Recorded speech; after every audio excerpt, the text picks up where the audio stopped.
I want you to imagine a room. The walls are thick, there are no windows, and the only seats there are very soft. It is my sacred space. We call it comfort zone. For the past 5 years, I've barely walked out of that room. Not because I don't have a door, but because I'm afraid of what's outside. I have big dreams, a long list of goals, but every morning, my body automatically sits in that chair again. Today, exactly 37 minutes ago, I discovered an absurd hack that made me rip the door of the room until the hinges came off. And it only takes 5 minutes. But first, let's deal with our enemies. The comfort zone is not really happiness. Happiness is warm. The comfort zone is numb. I used to be proud to be called easygoing, undemanding. In fact, I'm just an expert at dodging. I avoid video calls for fear of making a mistake.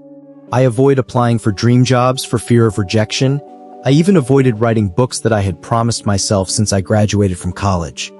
It's not life, it's just me, not dead. Until one night, I read a little research about cognitive dissonance, mental discomfort when we do something that goes against our beliefs. All this time I've been thinking, we have to get rid of fear first and then act. It turned out to be a big mistake. We must act first. Then the fear will go away by itself. But the problem is how to force the brain that has been living in sleep mode for 5 years to get up and running.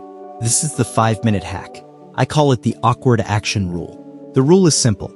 Every morning, for the first 5 minutes after waking up, I have to do one thing that deliberately makes me awkward. No big deal.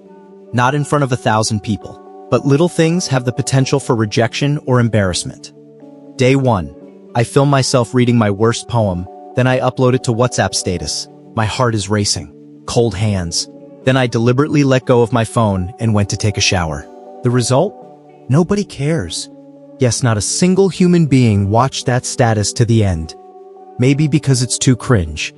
But strangely, I don't feel like a failure. I feel free. The fear that had been swelling in my head all this time turned out to be just a soap bubble. When I stabbed him with a small action, he broke without a sound. I realized that the rejection I had been avoiding had never really hurt. What hurts is the anticipation. The second day, I raised tariffs. This 5-minute hack has a second rule. Do the thing that makes you 10% more uncomfortable than yesterday. I stand in front of the supermarket and hold the door for a stranger, then say, "Have a nice day," with full eye contact. I, an introvert, do that. It feels stiff, awkward, but the old woman smiled. I came home with a strange feeling in my chest. Not happy because I was praised, but happy because I was brave. The first week passed. I started doing more personal things. I texted a former best friend I hadn't spoken to in 3 years, just to say, "Hey, I miss our old days." No reply until 6 hours later. In the past, those 6 hours would have been hell. My mind would run. He hates me. He thinks I'm pathetic. But this time, I left her phone in another room. I cook. I read. When the reply came, "I also miss," I was already in a calm state. 10th day. My comfort zone is starting to crack. I no longer automatically sit in that chair. I started to stand up. This 5-minute hack turns into 30 minutes, then 1 hour. I don't wait for motivation to come. I created it. As it turned out, the secret of productivity is not military discipline. The secret is to prove to ourselves that we are capable of enduring discomfort. Then came the real test. A call from the company of my dreams. They asked me to present the proposal in 3 days. My brain immediately screamed, "Push! Ask for another old school!" But what if it's wrong? I took a breath. I remember that 5-minute hack. I'll get the phone. Not to cancel, but to film myself panicking. I saw the video. My face is pale, my eyes are turned. Then I laughed. Oh, so this is fear. It turns out only to the extent of a rapid heartbeat. The day of the presentation arrived. I mispronounced the number 3 times. My slide jammed in the 4th minute, but I didn't run. I'm standing still. I even joked about my slow brain this morning. Some of them laughed. At the end of the session, there was no standing ovation. There is no direct job offer. But I got something more valuable. Proof that I could survive outside that room. I realized something. The comfort zone is not the enemy. He is our childhood home. Comfortable, safe, memorable.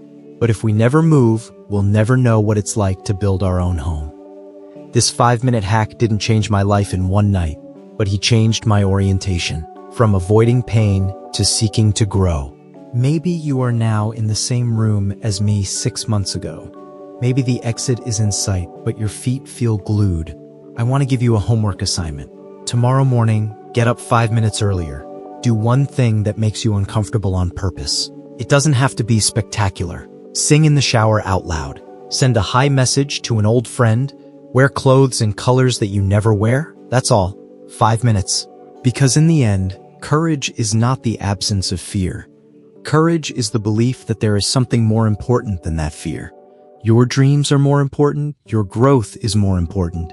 A better version of you is worth fighting for. I'm still sitting in the same chair, but now the room had a wide open door. Fresh air comes in. I am no longer a prisoner in my own home. I am the occupant, and I chose not just to stay, but to live. So, what is your comfort zone? And what's the 5-minute thing you're gonna do tomorrow morning to knock down the wall? I'll read each of your comments below. In the past, I was afraid to write. But today, I chose to send this message to 100,000 people. Thank you for witnessing my little journey. Now it's your turn. Come out. The air is here, fresh.